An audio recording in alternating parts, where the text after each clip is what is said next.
What's good YouTube, Ben here, welcome to the next video on the channel.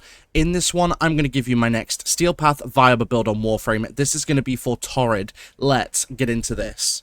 Right, this does include the Incarnon form as well, which we'll go over after we've gone through the main build. But the main build as it stands, if I may say, operator, we've got Galvanized Chamber for 80% multi-shot on kill plus 30% multi-shot for 20 seconds stacks 5 times.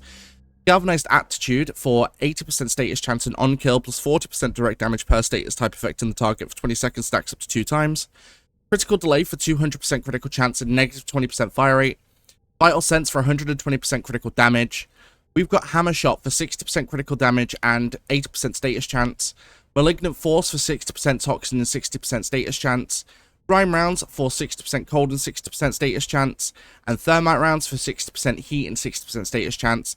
And in the Arcane slot, we're also running Primary Merciless, rank 5 on kill, plus 30% damage for 4 seconds, stacks up to 12 times, plus 30% reload speed.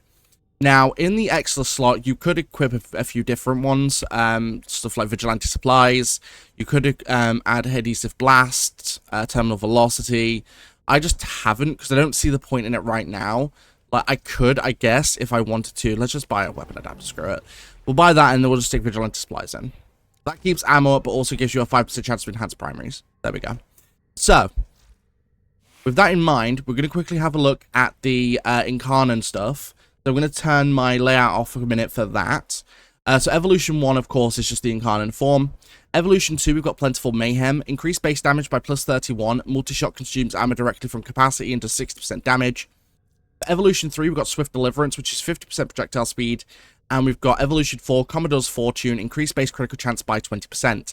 Now, with all of that in mind, this is going to give us 105% critical chance, so we're going to always hit crits, 5.6 times critical multiplier, and 101.2% status, so you're going to hit perfect crits, perfect status, always critting, always hitting statuses, along with hitting Viral, which is going to be for cutting through health, and Heat to cut through armor. And then, of course, you've got the Radial Attack, which also has 100% damage fall-off, which will do damage to any surrounding enemies. And then, of course, the Incarnon form, which does a ridiculous amount of critical. As you can see, it's 147%, 8.7 times 171% status. So you're always going to be landing those crits. But let's jump into the mission. I'll show you what this thing can do. Right, so as per usual, we're here at Oxmoco in the Void. Now, I'll quickly explain why we're here. So the Void is one of the latest game areas in the game, so you're dealing with Corrupted. And with the Corrupted, you're dealing with enemies with just health, enemies with health and shields, and enemies with high armor, giving you a more varied example of what your weapon/Warframe can do.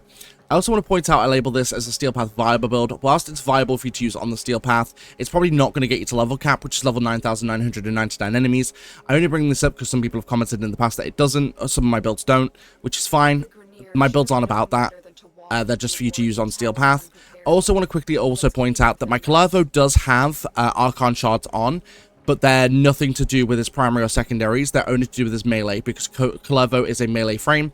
The only reason I'm using him for this is because he's very tanky. So, I'm going to activate my Gloom so we can kick off, and let's go.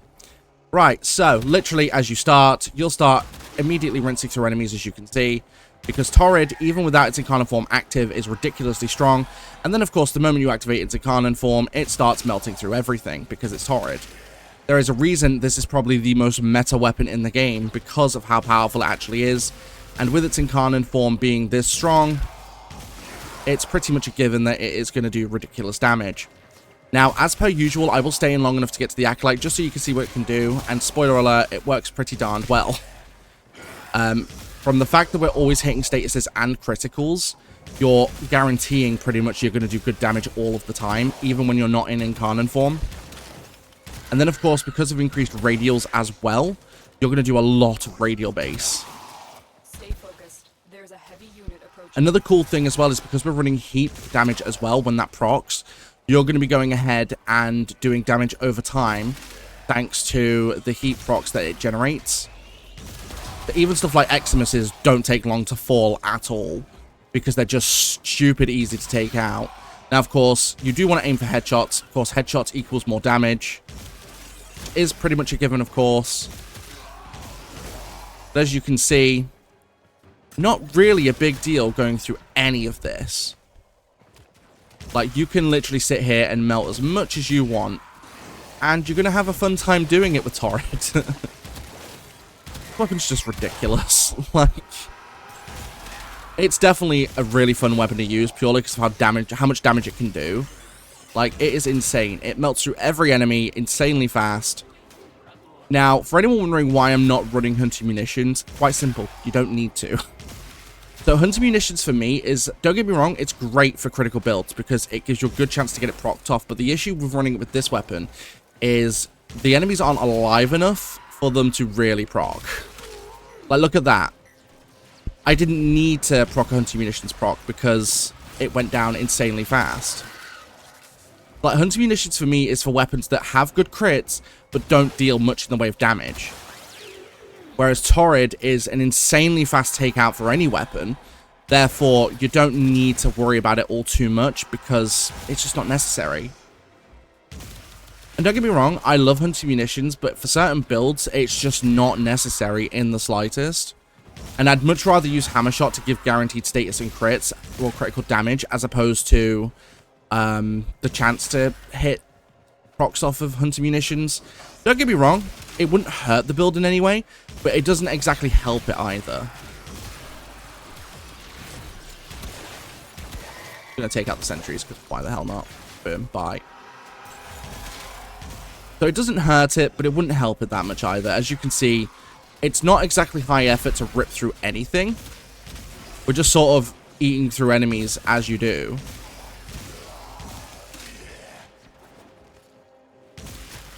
And then, of course, you know, you've got your heavily armored units, which fall before this, thanks to the heat procs. Like, everything just melts before this weapon. Boom. Bye-bye.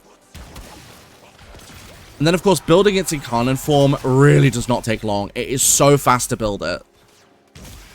Like, I'm not being funny. You could have the worst accuracy in the world and still build it insanely fast. Hello, Eximus. Goodbye, Eximus. Honestly, it's nutty how fast you take out Eximuses with this weapon. And then, of course, with enemies grouped up, you can go ahead and do that. Now, this weapon works even better with Calervo because of one of his abilities, which links enemies together. Quickly get my Incarnon form back. That'll do. Incarnon form activate. Hello, Acolyte. Goodbye, Acolyte. And, of course, it's violence because he's going to start moving. Do you mind? Bye. There we go. Easy enough to take him out. Boom. Oh my god, stop bouncing around, you a-hole. Thank you. But yeah, that's Torid. It's a stupidly powerful weapon. I love the thing. Let me know what you think about this build in the comments down below. Any build suggestions, feel free to leave them in the comments down below. Obviously, please be respectful about it. This is my build, so whilst you may not agree with it fully, you know, I've had some pretty nasty comments in the past. Which, don't get me wrong, every game has toxic players, but please keep it respectful in the comments. Don't forget you can support the channel completely for free just by liking, commenting, and subscribing. It really helps the YouTube algorithm. Don't forget you can also support the channel even further by becoming a channel member from as little as 99 pence per month. And don't forget I do live stream. When I go live here on YouTube and over on Twitch. My streams here on YouTube are in the shorts form feed, more for mobile. If you want to catch the exact same stream, the exact same time in full 1080p, feel free to join me on Twitch. That link is in the description below.